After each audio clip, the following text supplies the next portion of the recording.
শুভ সন্ধ্যা বন্ধুরা। একটু চিপস আনাবো।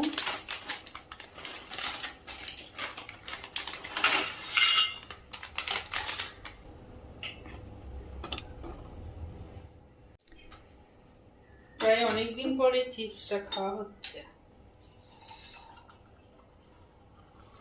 চা করে নিয়েছি, মানে একদম কড়া করে আদা দিয়ে।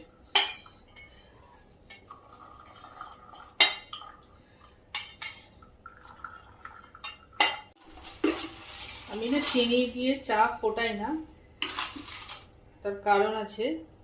শুনেছি একজনের কাছ থেকে যে চা মানে চিনি ফোটালে নাকি অ্যাসিডিটি হয়। চিনিটা পরে এই জন্য চিনিটা পরে দিলে সেটা অ্যাসিডিটি হয় না। তা শোনার পর থেকে আমি পরেই দিচ্ছি।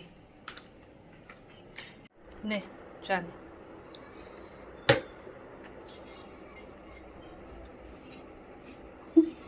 আমার এই জানলাটায় বসে আছি, বসে দেখো বাইরে বাইরে আর এখানে আমি